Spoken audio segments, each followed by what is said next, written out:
Hey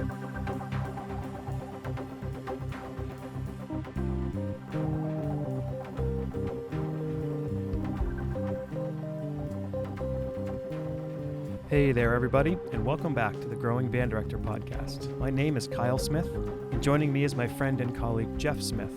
Our mission is to share practical advice and explore topics that will help every band director, no matter your experience level, as well as music education students who are working to join us in the coming years. Together, we will discuss many aspects of a well-rounded band program, but most importantly, we will discuss concepts that help us all improve our own programs each and every day. Always remember the famous quote by Ray Kroc, "When you're green, you're growing, and when you're right, you rot." Let's get started. Welcome back, everybody, to the Growing Band Director podcast. This is episode number 68. We're very pleased to have Dr. Robert Grogan with us from Cobb County Schools. And remind us, Robert, what's the school that you teach at? I teach at Barber Middle School in Ackworth, Georgia. That's right. We're super excited to have you on here because I was just checking out on Facebook that you had a presentation that happened yesterday at Georgia All-State or Georgia Music Convention. What's the right terminology? Yes. Yeah. GMEA, Georgia Music. And what's the title of it? Oh yeah, Classroom Management for the Modern Middle School Band Director. And I'm like, I saw a couple of your quotes and I'm like, this guy speaks my language. So we need to hear all the things that you have to say. And you're doing it again in Georgia, in Utah this coming week. So yes. Really excited to have you here. Thank you for being here. Thank you. Yeah. So can you give us I'm going to start with a quote that you have in here that I just really struck me as something that I agree with. So I wanted to kind of lead off that before you start your intro. You say in here that it's important that as teachers, we're firm and consistent on the podium and we're approachable and relatable off the podium. Right. I think the foundation of saying that, I think it has to do with building relationships and approachability. I really do think that what you can expect out of a child is really proportional to the trust you build with them. So we must spend a lot of time building that trust, getting to know them, getting to know things about them, and not just that, but also letting them know things about ourselves. For example, in my office, myself and my coworker, we have all of our nerdy stuff up in our office. Brad's got his Lego things in the office. There's lots of Star Wars things up in the office, and it actually is sort of a conversation starter with children. Mm-hmm. They'll come in and be like, "Oh, you guys like Star Wars?" And what it's doing is it's humanizing us to them. Mm-hmm. And so that it's kind of like that olive branch and building a relationship with them. Then the other component is firm and consistent. And hallmark of classroom management is just, I like the phrase dogmatic consistency, just being very consistent in a way that you're predictable to children in a rehearsal when you're on the podium, because when you're predictable to them, it's a safe place for them. Mm-hmm. And there is a difference between running a predictable rehearsal and being predictable. I'm sure we'll get into that, how your warm-ups and all that are not going to be very predictable all the time, but you yourself are predictable. Absolutely. Taking role, talking to them in a calm voice, never speaking over the children, and just that interaction, they should know what they expect. Of course, you adjust your warm-ups depending on the repertoire and what you're working on that day. But it shouldn't be like the moment you step on the podium, they don't know if it's going to be crazy you or somebody that they can feel calm and trusting of. Sure. Crazy me comes out a little bit. I get really animated with the music. But when I'm talking to the kids and we're starting class, raise your hand if you guys know of anybody that's not here today. It's a very calm, and I purposely try to be very soothing when I talk to them.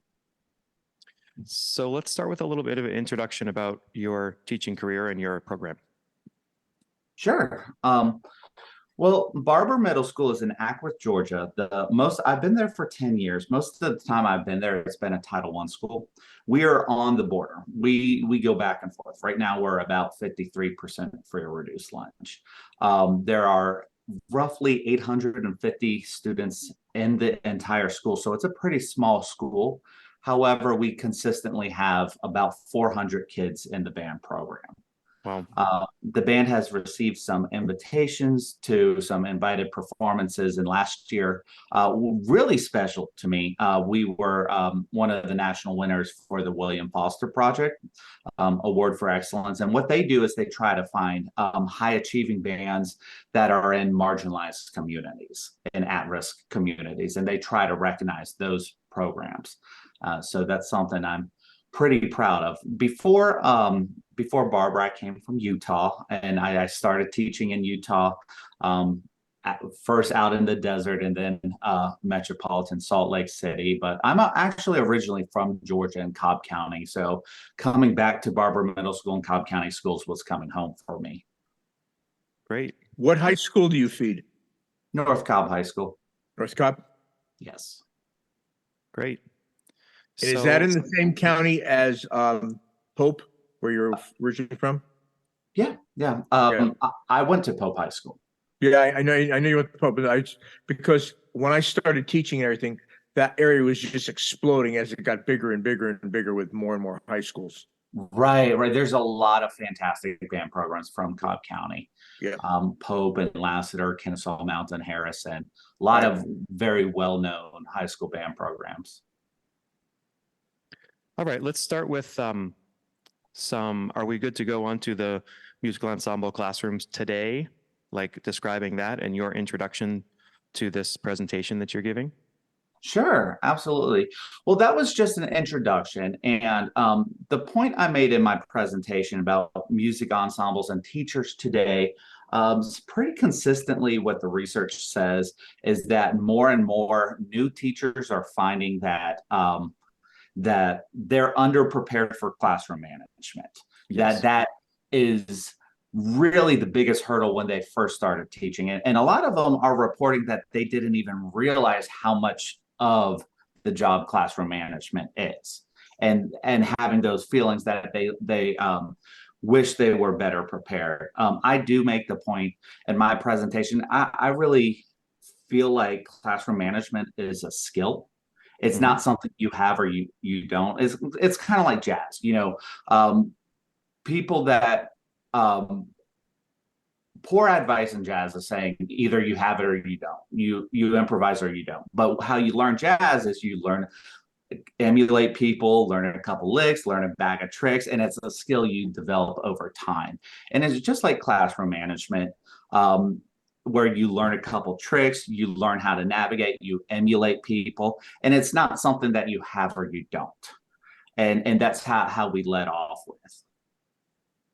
I love one of the quotes that you used later as well, and you used it earlier as we were introducing too, where you said, "I never talk over the children." I think that's a really powerful thing, that that if they're speaking, you're not going to speak in class, can't continue until they're behaving. Yeah, I bet you if you walk into your band room, is it a pretty silent rehearsal when you're on the podium? Yeah, it's pretty silent. I don't like having little automatons where I'm expecting complete silence the whole time. I want them to be able to laugh with me and have a good time and interact with me. Sure. Of course. But I would say that I've gotten a lot better, and everything I do, let me just a caveat to that, is from learning from lots and lots of mistakes and reflection over time. And none of this information is new. But having said that, I've gotten a lot better about learning to engage the children when I speak to them.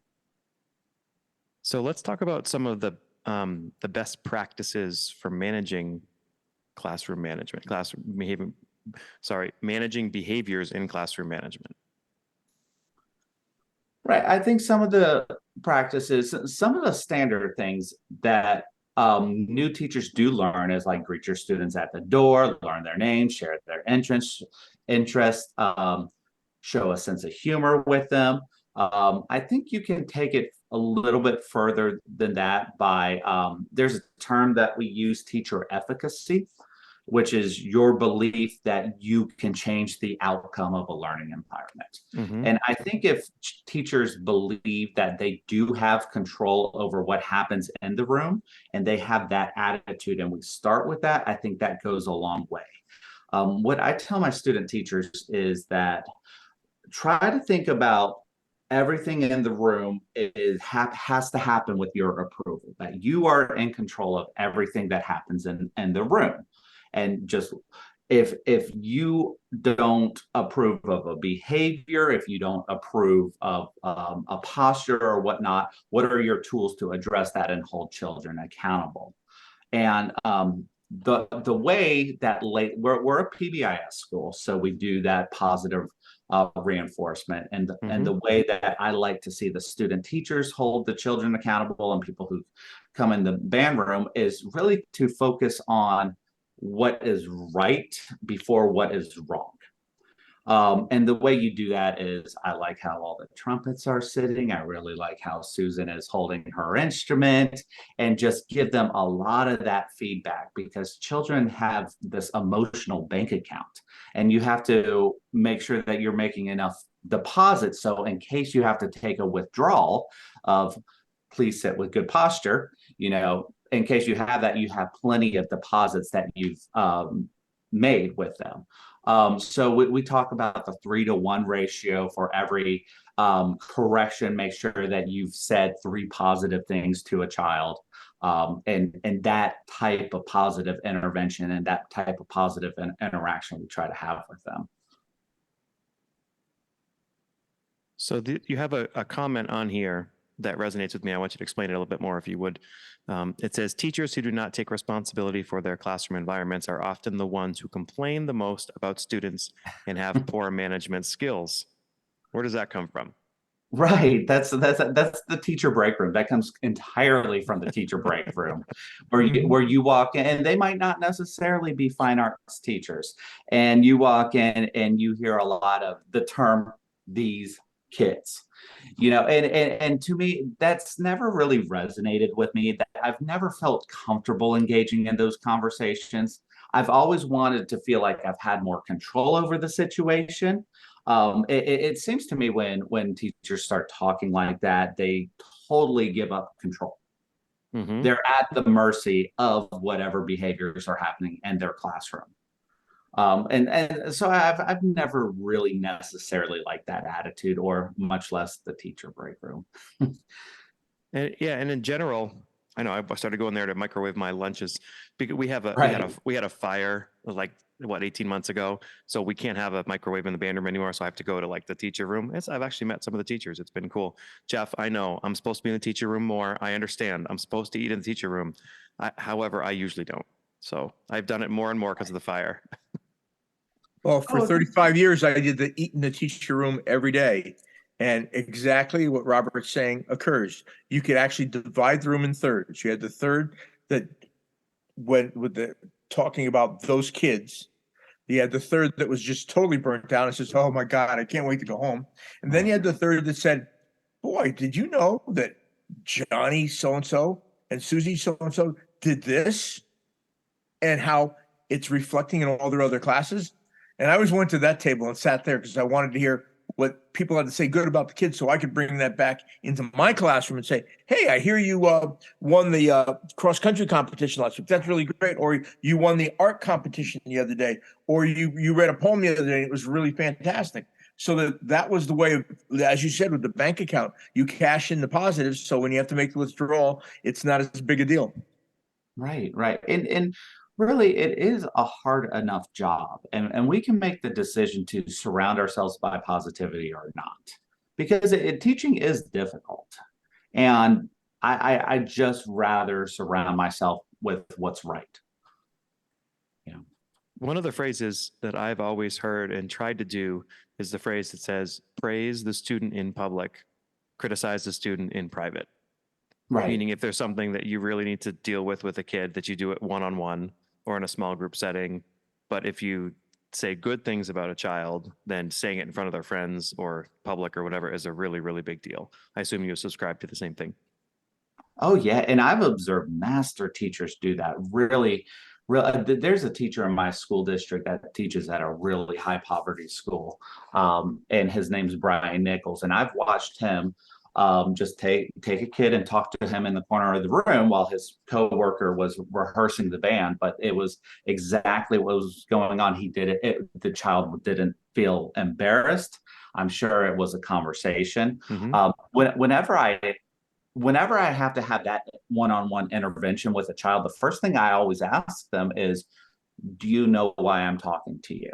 Just to make sure that they understand, because it should be a learning moment for them, not just, I'm mad at you, here's this consequence, but here's the learning moment, here's what we would like to see. And then the next day, don't forget it so you can praise them for improvement. Mm-hmm. I watched this one guy one time. He was in a group rehearsal, and there was definitely a child that was acting up. And he was not a person that just stayed right on the podium all the time.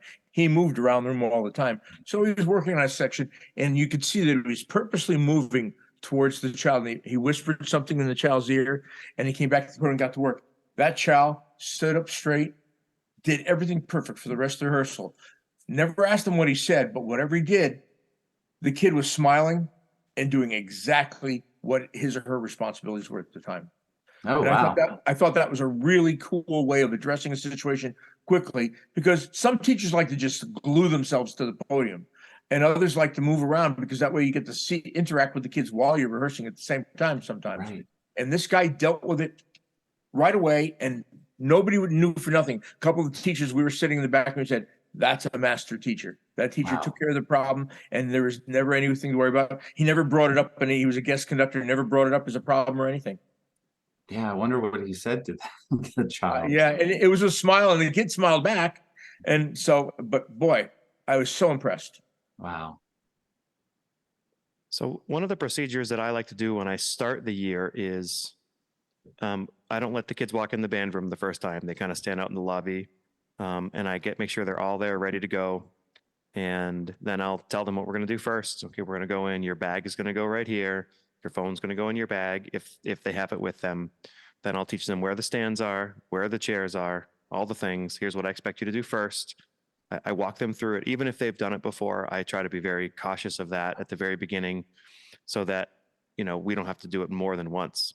And so that the classroom environment, then day after day, they know exactly what they're going to do. I teach them how to rack the stands, how to rack the chairs, because you can do it the wrong way and the right way, where they're putting their instrument, where the pencils are, all the things that I think people take for granted sometimes, so I'm curious to hear about some of your procedures that you do that really allow your students to have the best rehearsals. Yeah, it sounds like your procedures are very clear to the kids. Well, I think teachers should have clear, concise procedures, and maybe for every domain, like the locker room or the main band room or rehearsal, keep it to about 3 to 5. So they should always be phrased in the positive too. So my procedures in my class, we have a way that we come in the room, and there's procedures in the locker room, and these are posted as expectations on the wall. And then we have our rehearsal expectations. So those are 5 rehearsal expectations, and and these change every year. So this year's rehearsal expectations, like version 6.0. Right. But I find that if children can do these 5 things, these 5 behaviors, it goes a really long way in our classroom. So here's what they are. Is number 1, barber band members give the podium 100% of their attention. Number 2, they only worry about themselves. Now, number 3 is actually my favorite, but this one is hardest to word in the positive, because number 3, most disruptions in a classroom from young adolescents are attention-seeking behaviors. So my number 3 is barber band members are content without always needing the attention of others. Very good. Number 4 is respond appropriately, and number 5 is respectful of everybody's time. And I just think if the kids can do those 5 things and we talk about it, we talk about through rehearsals, and I don't stand in front of them and say number 1, number 2, number 3, number 4, number 5 every single day. No, I don't bore them into submission with that. But as they come up throughout the rehearsal, I really like how after we stopped and maybe there was a random disruption in the room or announcements came on, I'll say, guys, I really appreciated how you all responded appropriately and didn't overreact to somebody getting called to the front office. I'll thank them for following those expectations throughout a rehearsal. It's funny when you just think something's important as a teacher. If you make a small list like this and you post it in the classroom and you talk about it, it's all of a sudden those things. I mean, it's so simple to say, I think these things are important. So let's write these down and make them a big deal. And all of a sudden they're fixed. I mean, it's like on the musical sense, it's like the people who say, I'm going to make tone number 1, Right. and then so they'll say, tone is the most important. Let's focus on tone. And then all of a sudden your tone is better. It's really not rocket science, right? You just have to figure out what is most important to you, whether it be classroom expectations or whether it be musical expectations. And you just make it clear to the children. And that's how you get them to do it better. Right. Nobody's going to put tone on a pedestal unless you do. But don't you think that if we go back to what we talked about previously about going down to the cafeteria and hear the different conversations, if you go into some of those classrooms, you're going to see these lists of 10, 12, 13, 14, 15 things. And I think what our listeners need to realize is 5, maybe 6, nothing more, because you're never going to accomplish them. And you aren't really thinking about what's going to make your classroom be a manageable situation. I think people get carried away with making huge lists that are never going to work. Right. There's a funny comic that was out from the Far Side where this teacher is, and the bottom of it says, Miss Mutner liked to go over a few of her classroom rules, and it says, no dorky hairstyles, no crying in class, no smiling, no eating, no sweating, no talking, and it just goes on forever. And I could imagine being 12 years old and looking at that and being like, okay, well, I am going to have a dorky hairstyle. and also sometimes when you bring a lot of attention to things, the kids do that thing, but yeah, 3 to 5, maybe 6 is probably ideal. Trying to keep it real simple. Yeah. If you can't remember it, it's too much. Right. Also, if you can't, you have to be ready to enforce all those things. Right? Because they're going to test you. So if you say you have to do X, the first kid who does it, because they're going to do it, if you don't respond appropriately, they're just going to go, well, that one doesn't really count. We're going to keep doing that one, So, clearly as a teacher, I'm sure you have these expectations, but then you follow it up daily and they have to meet those unless they can't rehearse. Right. And teachers have to persevere. Teachers have to, maybe this isn't the best phrase, to be more stubborn than the children, but maybe at least prevail. And because if you're going to draw a line in the sand, if you're going to establish consequences, you have to be prepared to follow through with them.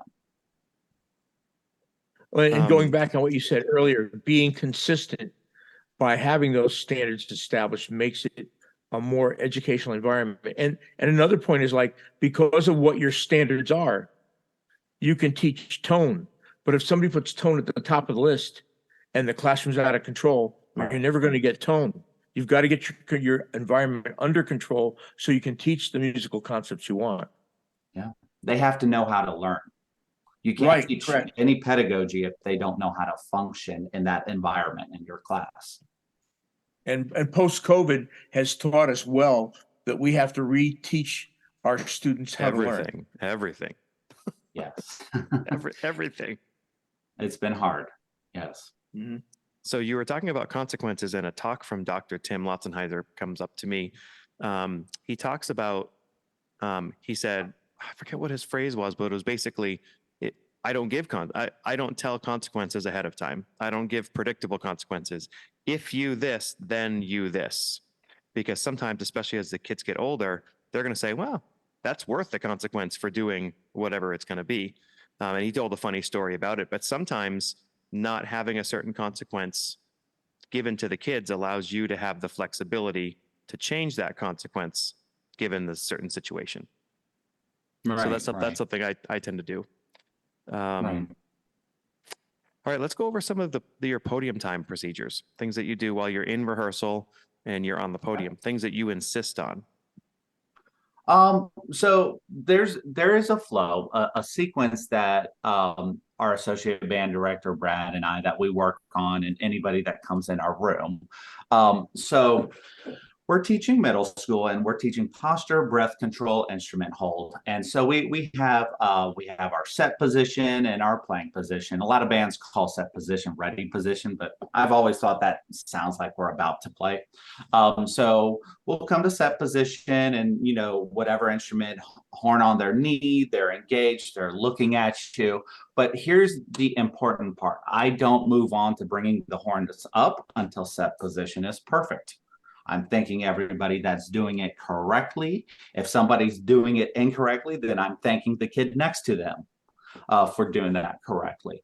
And I'm just ready for the room to look right. And this is where I see a lot of young teachers make the mistake. They have the kids start playing before the kids are even sitting correctly. And so once the room's looking right, the kids are on the edge of their seats, their stands are pushed back, raised up, looking at you.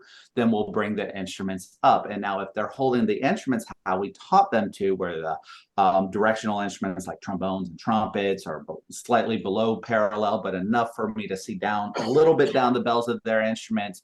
Oboes, clarinets at 45, everybody looks good. We're holding the instruments correctly. Then we'll start playing. Then if the kids don't take a breath how we want, because I always feel that like anytime that you go on, you're giving, and there's things that can be corrected, and you're giving tacit approval for that behavior. So if the breath is not correctly, we'll stop and talk about the breath. We talk about low, middle, high, from lungs filling up, do what Freddie Martin teaches, which is this, he calls this upper respiratory expansion. And we have to see that with the kids, and then we go on. Then at the end of the exercise or the music, we'll cut off. The kids have their horns up, they're looking at me. But if their heads go left or right, or they react to the situation, then I say, here's the one thing that we're working on.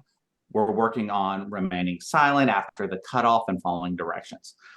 Because band, if you think about it, for somebody that's 11 years old, band might be the first time in their life where they've gone back and forth between 100 decibels to almost no decibels, just back and forth. And it's very disorienting to children.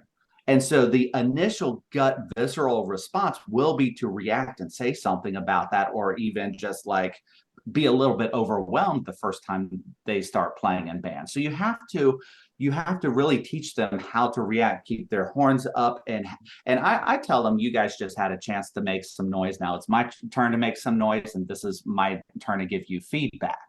And a lot of young band directors probably don't practice that one thing enough about what the cutoff looks like, and the time for them to teach. Because I'll watch a lot of bands with where the director will cut off, and those kids instantly start talking to each other, and they're not really hearing the director, and the director's having to talk over them too.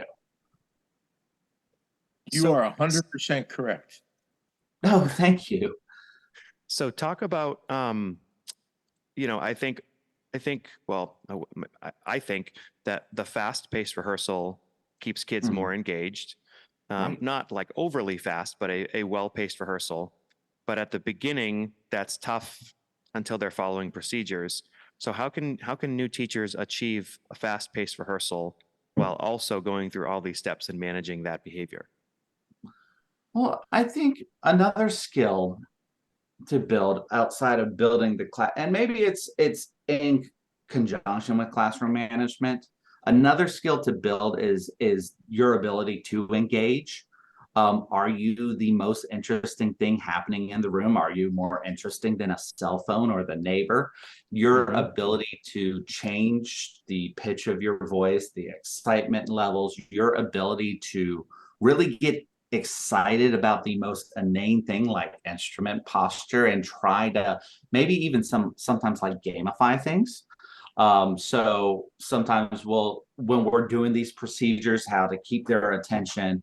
So we come to set position and they watch me about to hit the start on I call it the doctor from Dr. B. The kids know of it as the doctor. I say, as soon as the doctor hits, we're coming to playing position. But I'll gamify it by like I'm looking in the room to see who's the first one to come up to playing position. And then they're real quick. Boom. And they'll come real quick. Hopefully they're not hitting their instruments on their stands and because they're so excited by doing that. But they'll be real quick and they'll be really proud of themselves. But that's teaching 12-year-olds. You can do that kind of things with 12-year-olds. Hope it's not as effective with 8th and 9th graders who might be too cool for those gamified games. But hopefully by then you have won them over and they like music and the music itself is the reward, getting to play the repertoire, and you're not having, by the time they're in 8th or 9th grade, having to do really gamified and trying to make all those inane things like the procedures interesting by that point. So you were alluding to podium presence and how we are on the podium and how we need to be more engaging than whatever else are their options. A lot of people, I think, are band directors who are like me. I would consider myself an introvert. And at first getting in front of kids, I don't know, is kind of scary still. But just, I think we were talking with Matt Dwyer and Jeff was recently, and Matt referenced having your teacher mask and what you need to do in order to get on your teacher mask. I mean, personally, if I was in front of our faculty, I would probably be very scared. Be like, I don't know. I'd be nervous, but you get me in front of a bunch of teenagers. And at this point in my career, you just turn it on and you forget about it and you just go. So do you have any tips for younger teachers who are trying to find their podium presence? And as a side note, in Westbrook, my wife and I, we move around the room a lot. So when I mean podium presence, I don't just mean on the podium, but do you have any advice for teachers as they're trying to become their teacher entertainer / jokester / band director / all the things? Yes. You said a couple things that really hit home. The teacher mask and your teaching is sort of like acting. Where you create this character, but it's real and authentic, and it's not fake because it is you and it is your personality, but it's a version of you. And so when you stand in front of children, you are this character. A lot of people that know me outside of my classroom are completely shocked. They're completely shocked when they see me in front of kids. And then a lot of kids would be completely shocked if they were to know me outside of my classroom, because I'm very introverted as well. But it really turns around when I'm in front of kids.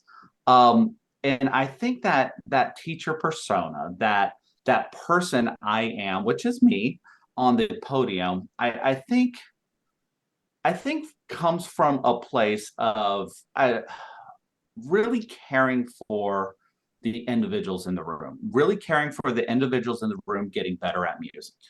And really, and I've gone through phases in my career. When I first started out, it was like fight or flight. And that's where that teacher persona came from. But I was so fortunate being in the middle of the Utah desert where I can make all these mistakes and they still loved me anyway for it. I was really fortunate with that. Then as I experienced some success, a couple years in, admittingly, and I'm embarrassed to say this, but I think I can because I think a lot of people go through that. It became about me a little bit and my reputation and a little bit about my ego. And that was 100%. And that was something that I was having to work through, where back then, year 5, year 6 of teaching, I was programming things for me that weren't necessarily appropriate for the children to play, but I wanted to play that. And so I definitely, I can call that a phase because I do believe I've recovered from that. But not to say that doesn't lurking like I would really like to play this piece and whatnot. And then I just got to this place more of zen with I feel like middle school teaching, you grow into it. I don't think a lot of people are natural middle school teachers because it is difficult to teach middle school band, but it is something where you do grow into the position. And you have to learn to love the process. You're never going to have an ensemble that plays Lincolnshire Posy. And so you have to come to terms with that. But and its place is something remarkably beautiful, which is growth and developing young humans and teaching them what maturity is like and using music to teach them. And then all of a sudden your teacher persona comes from a place of looking full at a room of children and thinking, I'm here because I'm doing what it takes to teach them to get better at music today. And we're going to have fun doing it today, and we're going to love the process. And hopefully the results will be what we want, but we're going to love the process. So that's probably a long way of saying that it comes from just my opinion, but it comes from a good bit of soul searching along the way through your journey too. You talked about a lot of people not being natural middle school teachers. I think my wife at first, she was like, I'm going to be a high school band director. She is a fabulous 20-year band director at the middle school level. She is one of those, like you, one of those middle school teachers. You're like, it's just, they can do it. And what she says she loves the most about the middle school age is how excited they get when they learn something new, whether it be something important or not. But they're so excited when something new comes. She's like, at the high school level, it's like, okay, that's new, that's great. But she just loves their enthusiasm for new ideas and new concepts. Oh yeah, and they're funny too, and they keep it interesting, and they do crazy things. So it's and I just had an event at high school I feed into North Cobb the other day, and I love going over there because those kids are so kind, and sometimes they're so loyal, and they're like so happy when you come to visit. It's like grandpa's coming over, and they're so kind. But and I sometimes I feel like when I talk to my students who are now high schoolers, I feel like where I just love them and everything they're doing, but I'm not as skillful at like connecting with them now that they're 17. I just feel like it's just easier for me to talk to and connect with children that are 13. It's probably because that's what I'm used to, right? And that's what I've done. It's just easier for me to. But I bet you if you were at a high school and you were around those kids, you would develop what you needed to be able to relate to those kids more. Yeah, hopefully. Yeah, I would just think have to talk to a lot of the right people and learn from them and figure out what to do and get over that learning curve. Well, you're experiencing all the middle school learning experiences teaching with the kids every day. And when you teach high school kids, you're experiencing those learning experiences. So you're not having the opportunity to experience the high school level at the moment. You knew them as middle school kids, and you're trying to say, wait a minute, this child is speaking much more maturely than they spoke when I had him as a student. And it's sometimes when I went from middle school to high school, it's like, whoa, this is a big change, and you have to adjust the change. Just like going back to middle school from high school is a big change too. Right. They're not always the same person. The kids change so much. And sometimes I even say this to them. I'm like, look, you're really not the same person you were a year ago or 2 years ago. I'm the same person I was 10 years ago. It's you guys are just changing so much. And when you go up to the high school and they're talking to you and they're 17, you're really talking to a much more evolved and changed person by that time. And I don't know how tall you are, but you used to look down at them, and then all of a sudden you're looking up at them. Right. We have a kid who was, like 4'9" or whatever.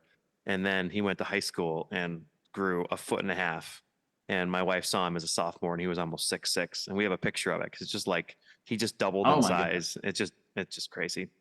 So when you have such a great rapport with your students and you you've spent all this time with them. Let's start talking about accountability and behavior interventions. Like, how do you actually, when the rubber hits the road, and things you need to do in order to successfully, maybe scold is maybe the wrong word, but get them back on track? So behavior interventions, I think it is important to realize that you're only talking when you're talking about accountability and like how you're following through with consequences, you're only really dealing with 20% of your children. Poor teachers will address the entire room and talk to them like that 20% is everybody. And you can hear it in their language. It's a lot of don't do this, don't do that. So when you're coming up with consequences, I think it's best to keep in mind that this is for a highly targeted group of children.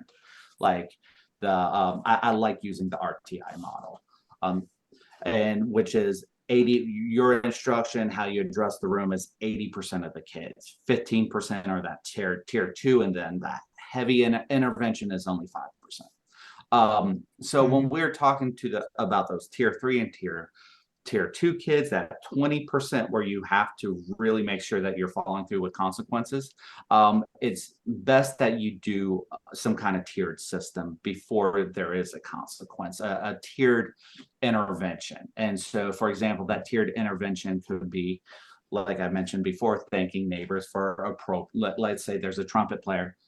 Figure that a trumpet player is not paying attention. So a trumpet player is not engaged in the classroom, then you're thanking the neighbors for paying attention.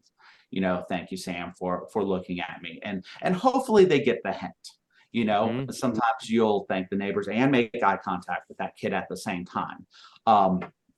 And so then the broad generalizations, okay, trumpets, I think we need to make sure that we're sitting with good posture, or whatever the correction is. Make the broad generalization to the group.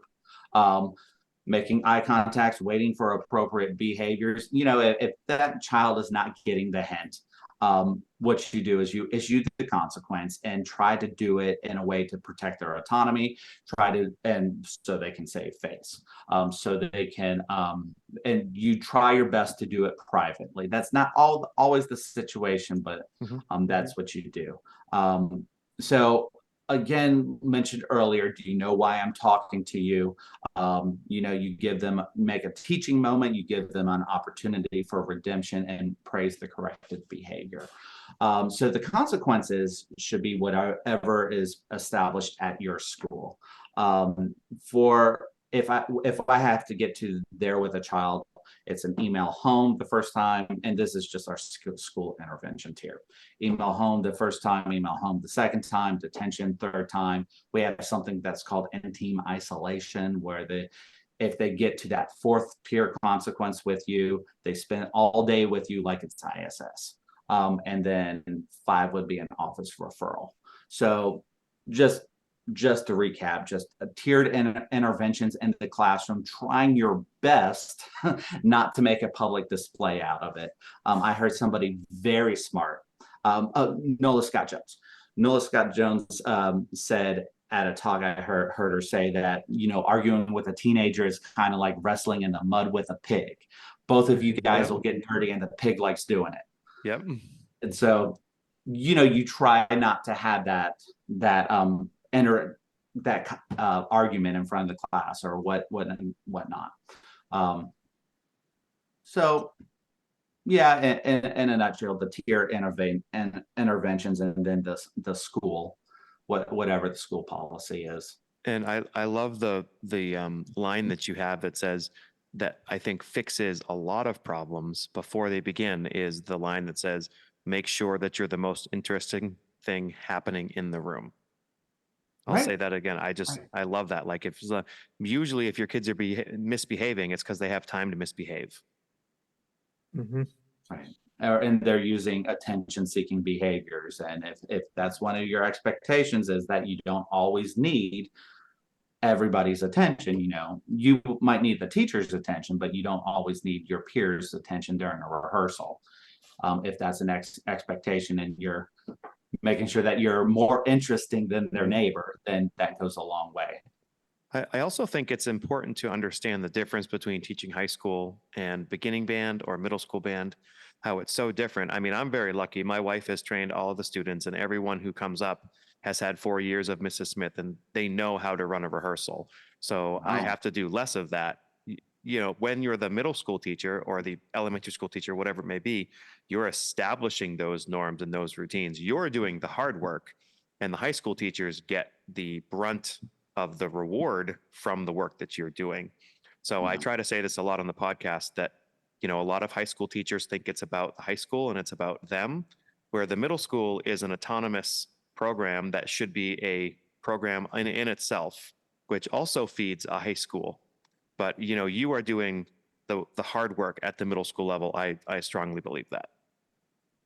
Yeah, yeah, thank you. It's probably really easy for you and your wife to collaborate and have a sixth grade through 12th grade system too. So I'm sure that you're very fortunate in I'm that very, regard. it's because I listen to her. You're smart, not just band stuff. But you're Yes. smart. All right, let's talk about student engagement. Student engagement. So engaging students, I think there's a difference, and this is a conversation I just had with my student teacher. Is she's gotten real good at using the strategies and has gotten the rehearsals very quiet, and which is good, and which is amazing. A student teacher can do this with 12-year-olds in the room. It really is impressive that Mhm. somebody 22 years old can do this with 12-year-olds. And so she's gotten really good at getting the kids quiet. And so we had the conversation. I pulled her aside and I was like, okay, now that they're quiet, understand that there's a difference between being compliant and engaged, Mhm. and they're not always the same. Um, and so, and I've seen band rooms, and I've seen band rooms of band directors who've touted that I've got very good classroom management. And in reality, what they're very good at is getting children to be very compliant, is Mhm. getting children to, they're just because they're quiet does not mean they're working hard. Um, so one of the first things I tell kids when they start working with me, that it's not good enough to just be quiet. That's not good enough. Let's talk about what goes past that. You have to be engaged. And band rooms where kids are just compliant, I think there's also a relationship where those kids might be also afraid to make mistakes, Mhm. and it's not a safe environment. Failure is a bad word in that classroom rather than a good word. Making a mistake isn't part of the learning process, it's part of the process that might get you yelled at. And so trying to think about, I don't know, like the growth mindset, Carol Dweck, about some of that literature about what your classroom environment should look like, as far as having the attitude where mistakes are welcome, mistakes are celebrated. I have a friend that tried some. She just conducted an honor band, and she's like, okay, I tried something different, Robert. A lot of these kids seem very scared to make mistakes. They're being very timid. And so what she did was she said, all right, guys, who here made a mistake? And none of the children wanted to raise their hands. But then one kid finally raised their hand, and she just celebrated and cheered that. And then some other kids started raising their hand, and they're honor band kids. They want to do well, they want to Mhm. please, they want to make music. They're not doing this for this reason or that, but they're wanting to do well. And so she's starting to cheer all these mistakes, and then she focused the rehearsal. Let's talk about making mistakes. There's different types of mistakes, but number one, mistakes have to always be backed by effort.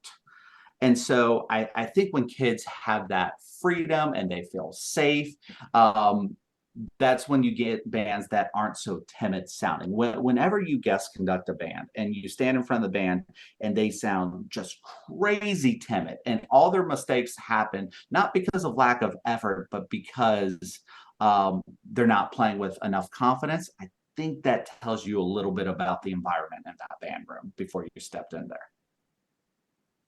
One of the things I used to say to my kids was, if you're going to make a mistake, make it big. And the reason I want you to make it big is that I know what I need to help you with.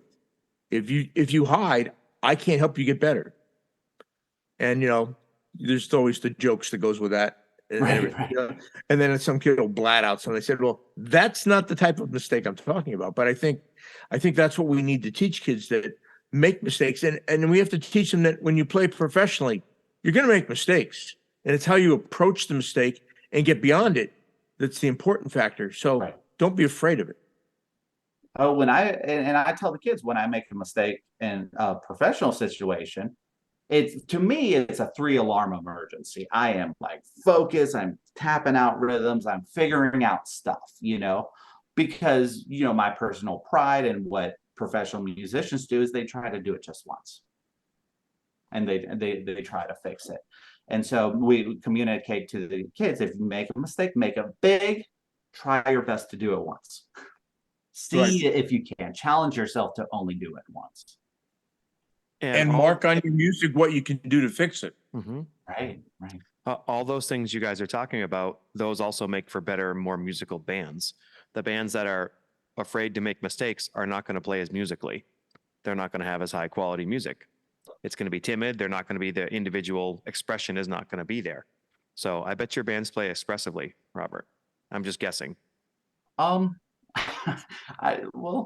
always feel, you're a teacher and you're always like, it could be better. It could be better. It could be better. Well, But, yes. one of the things about middle school band is like you get to a point with them in March of 8th grade year, and you're like, yes, I could have this band forever. Then it's time to give them to the high school. Go. Yeah. I hear about that as well. Let's talk about some ways that you motivate students. You have something in here that you reference called self-determination theory, and I'm going to be honest, I don't know what that means, but it seems to take up a big part of your presentation, so I'd like to hear about it. Well, self-determination theory is like a meta theory. It's a lot of motivational concepts, like old stuff going back to like Albert Bandura, and some of the old self-efficacies. I mentioned Carol Dweck earlier. A lot about another theory that's called expectancy value theory, and it's just kind of one umbrella. And this has become very in vogue lately in music education research, and because it's just an umbrella term. If you've ever read the book Drive by Daniel Pink, have you heard of that book? I have heard of it. I have not read it. So that there's 3 components of Drive by Daniel Pink called that if you're teaching for autonomy, mastery, and purpose. And that's very popular in my circles, and I think a lot of people in Georgia know that book and read that book. There's enough people listen to that advocate that book. But self-determination theory, I mentioned Drive because it's kind of a bridge. Instead of autonomy, mastery, and purpose, the basis of it is that there's these psychological needs that need to be met. And those 3 major psychological needs are competency, which you can see a link to mastery, competency, autonomy, and relatedness.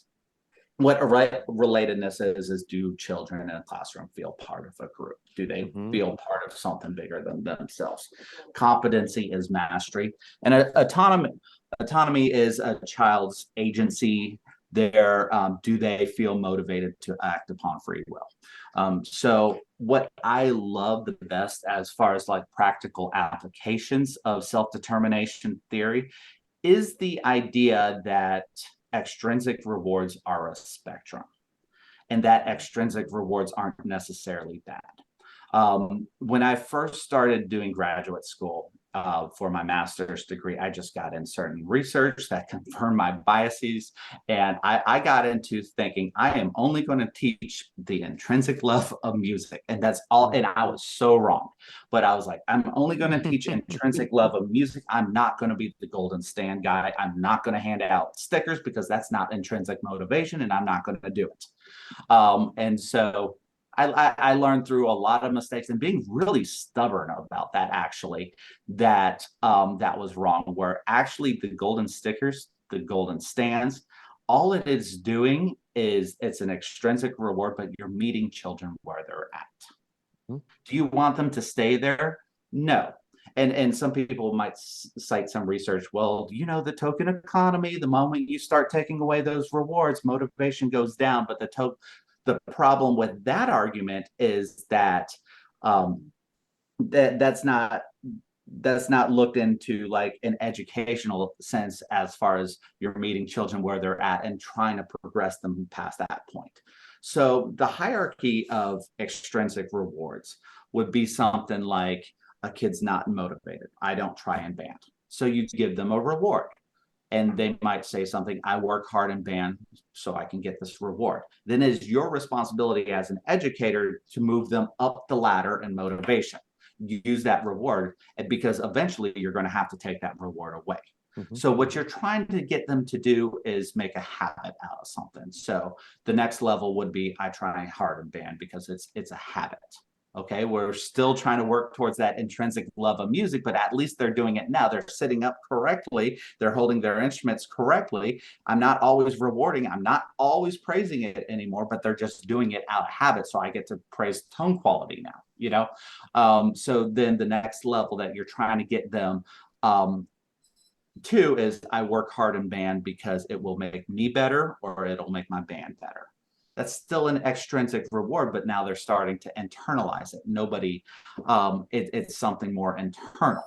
I work hard in band because I know it'll make me better. I practice at home because I know it'll make me better. So that's at least better than I practice at home so I get a good grade, which is a reward. I practice at home because it's a habit. Now I practice at home because it'll make me better. Then the next level higher than that would be I work hard in band because that's who I am. I have pride in what I am the first chair player. I am an all-state player. I work hard. That is my identity. So now they're getting really, really high up on that motivational ladder. And the only thing that's higher than that is I work hard in band because I love music. Kids will bounce all over that ladder. Kids will finish one day in class and go down. I just had a Cobb Wind Symphony concert where I play saxophone in Cobb Wind Symphony concerts and for this ensemble. And I'll go home and practice my part because I know it'll make me better. Where I'm like in that middle rung on the ladder, or I'll practice my part because I have a lot of pride. I don't want my colleagues, the whole band's band directors. I don't want my colleagues to hear me miss notes. And so that's going to be a little bit different than I practice the Glazunov concerto because I love playing the Glazunov concerto, or that I used to sound good 20 years ago playing the Glazunov concerto. So I kind of want to remember that. But that latter part is me being intrinsically motivated. But I think it's our responsibility to use that information to start with the gold stickers, the gold stars, the golden stands, and to give them those rewards and use that as a carrot to go up that ladder to hopefully where things become a habit, where they know that they're setting goals, where they know they have pride in themselves, to ultimately they're doing something out of love for music. And that was like a quick crash course of self-determination theory and in the band class, and I could talk forever about that. That was part of my dissertation, but I hope I was clear about. Very much, thank you. One of the motivation tools my wife uses is band karate. I assume you know band karate. So if people haven't heard of band karate, haven't used it yet, even though my students at the high school want me to. Where you set aside however many belts you want per grade, and then number 41 is the red belt and number 62 is the green belt and whatever. And then they get the little color ribbon and they put it on their instrument and that's the whole thing. And sometimes they get recognized at concerts as well. So band karate, I thought of that because that's one of the things we do here in my town. All right. Teaching strategies. They love it. Yeah. Teaching strategies that also help with classroom environment. I love this one that you said, don't worry about being behind. Oh, I'm always worried about being behind. Always teach, and I'm glad we're doing this. Always teach them where they're at. We are band teachers. There are no national standardized tests and nobody lays out the curriculum for us but us. Be sure we have evaluation, but it's up to you to choose a curriculum that the children will be successful at. That's like programming 101. And I'm looking forward to learning more about that. I've worked hard on that a lot. So don't worry about being behind. Like, you mean like the music's not ready for the concert, we're behind in learning the music, or we're not good enough, we're not playing hard enough music? Or where you are in skills in the curriculum. Very seldom do I ever finish book one of sixth grade. I Mhm. just don't care. I don't care if I finish book one the entire year. We just finish where we finish and pick up the next year. Because it's the most important thing is to always meet the children where they are at. I think when you start not doing that, you might be, and maybe I'm being overly judgmental saying this, but you might be doing it a little bit more for yourself than for the children in front of you. But I think it's really important to teach them exactly where they're at. Can I ask you a question? When you Yes, say book one, does that mean in your district, you start instruments in sixth grade? yes, Okay, so you're like where I came from. We didn't have elementary band. We started in middle school, and that's where the whole ball started rolling. right. And I agree with you. You know, you'd go to meetings with the multiple band directors and say, "Well, we're on book. It's June. We're on book two, page such and such." And I'm saying, "Okay, how do they play?" Right. And you know, and you don't. Nobody knows what the obstacles every person has in their teaching environment that may slow things down, but quality supersedes quantity.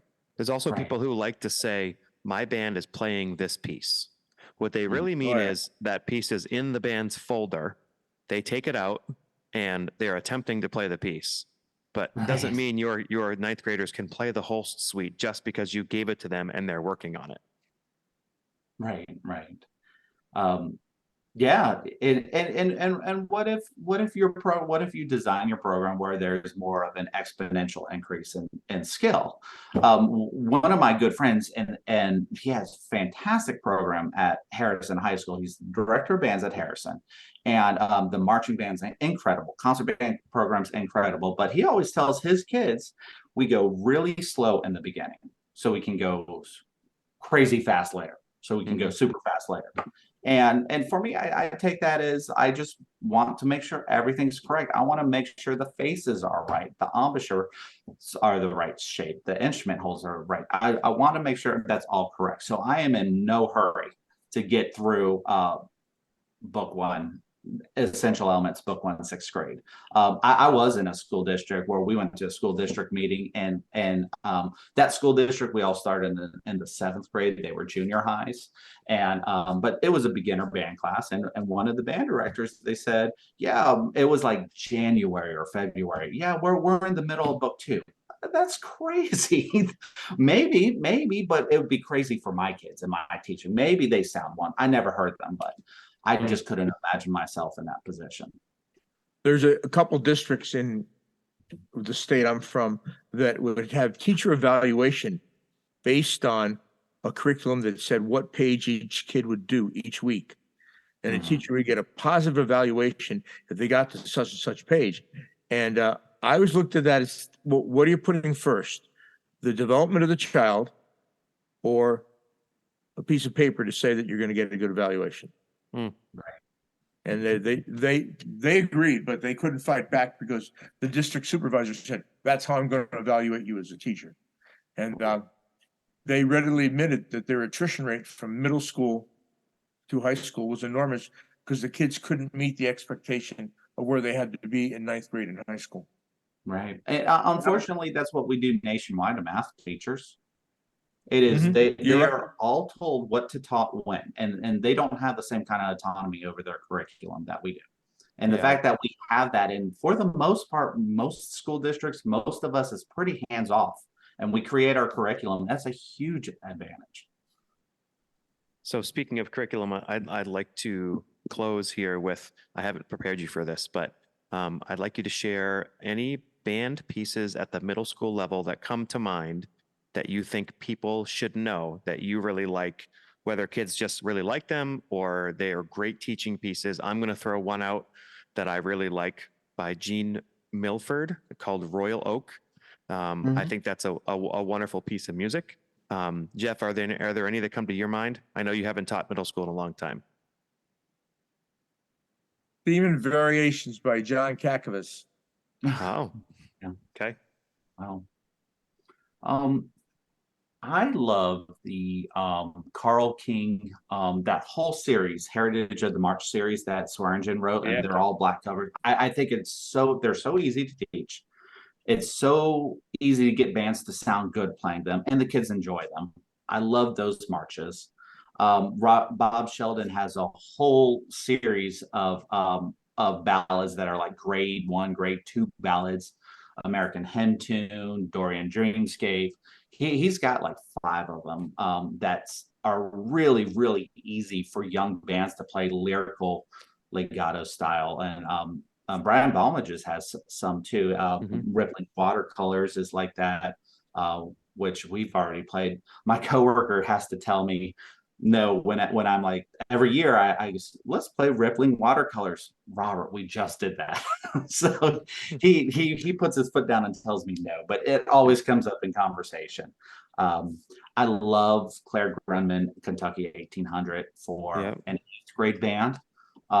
That's a pretty mature 8th grade band. I think that is a great band work that's approachable for them. And then going back to Sheldon, God, Longford Legend, but a little bit easier version of that is what's that one that's the little easier version of Longford Legend?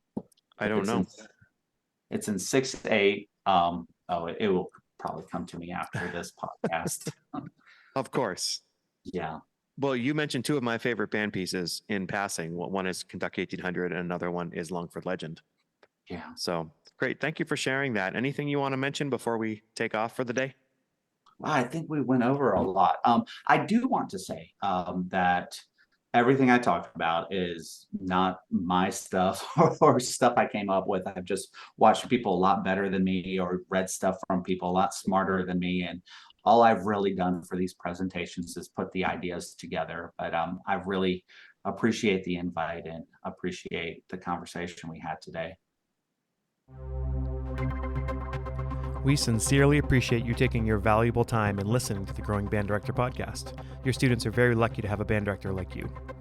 If you have any suggestions for episode topics or think you have an area of expertise to share on a show with us, please reach out. If you enjoyed this episode, don't forget to subscribe. And if you want to help spread the word, please give us a 5-star review and tell your band director friends to subscribe as well. We're available on Apple Podcasts, Spotify, our YouTube channel, and wherever you listen to podcasts. Thanks for listening to The Growing Band Director. See you next week.